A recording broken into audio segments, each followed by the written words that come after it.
Hello, everyone, and welcome to another edition of the Helios MMA podcast.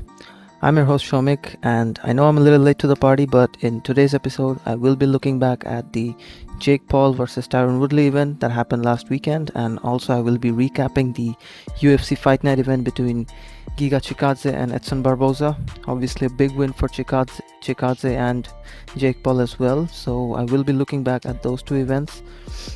And yeah, let's get started. Right, so first and foremost, let's start with the Jake Paul versus Tyron Woodley event, and obviously a big win for Jake Paul on the night, the biggest of his career, I would say. And anyone who still thinks that Jake Paul cannot fight is wrong, because this guy knows how to throw a punch, and if you still hate on him for not being able to fight, then it's probably out of pure hatred for the guy.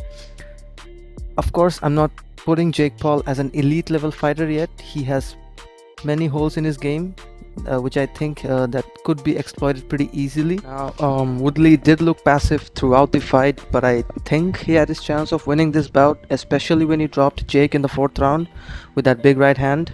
I mean, Jake was all over the place after that shot. He was wobbling a little by the end of that round, and when he went to his corner, I think his reaction said a lot.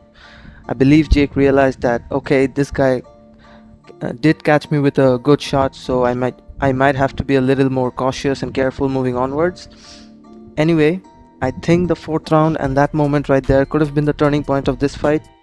If Woodley had kept up the pressure right from the beginning of the 5th round, I think he could have sealed the victory, but he instead chose to be passive and kept on going into clinch. But I do think the fight took a turn from that moment on, from the 4th round itself.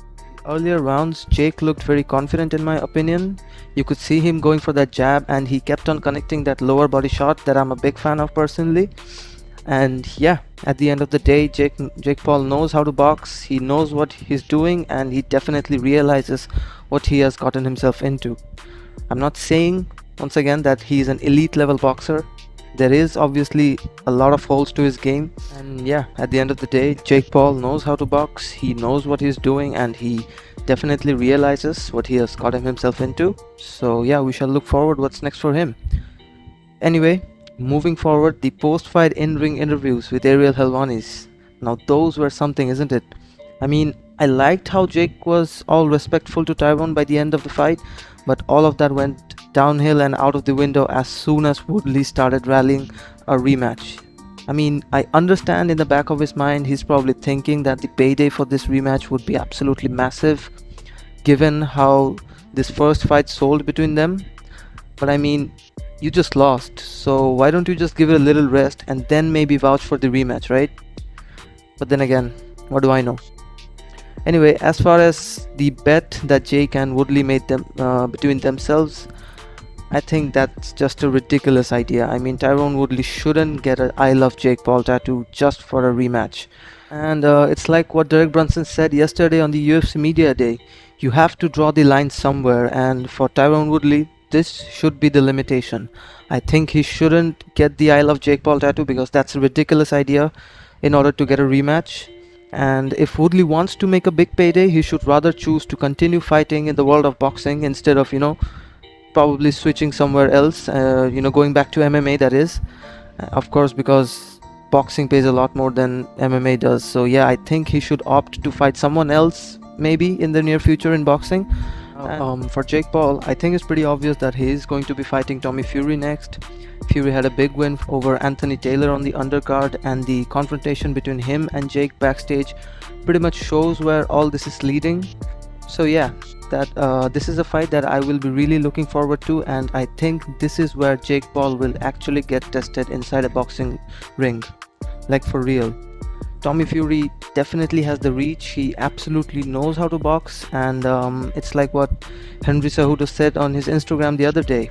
All Fury needs to do is find his abilities in terms of length. Tommy Fury has that reach, he's almost as tall as Jake Paul, and for anyone who has been waiting to see Jake get knocked out or even lose inside the ring, I think this is a fight that they shouldn't miss, because I think Jake is going to have troubles inside the ring against Fury. But nonetheless, I like Jake's approach in the sport of boxing so far. He started off by fighting fellow YouTubers like most social media influencers would do, and eventually fought an athlete in Nate Robinson, and then actually fought a fighter in Ben Askren who is obviously not a boxer. So yeah, we don't talk about that.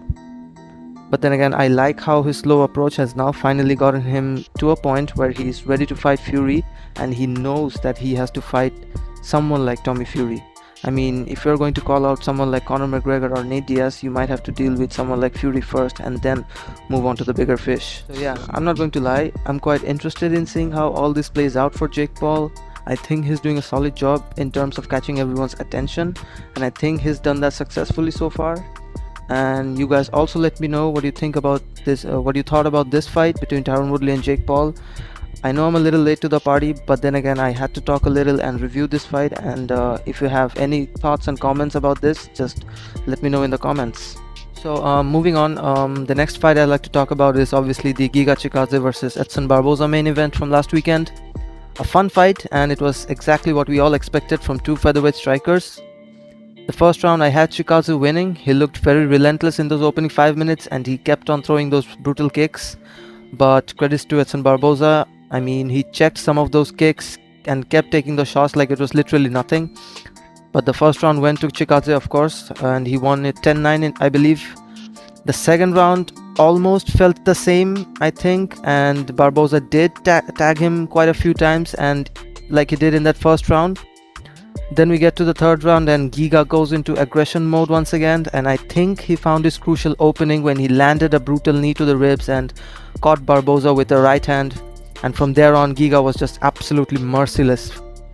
But for Barboza, he kept on circling even after taking that knee and that punch to the face, but he couldn't rally a comeback, which I think was a big mistake on his half. But then again, all of Giga's punches and his shots landed quite clean. They were perfect and they basically landed on the chin, so Barboza eventually went down. When Barboza was down, it took Giga quite some time to finish the fight. He almost seemed desperate to get that finish and even went for the submission, but then eventually got the job done via TKO. So yeah, a big win for him. Now immediately after the fight, I did see a few people complaining that it was sort of an early stoppage.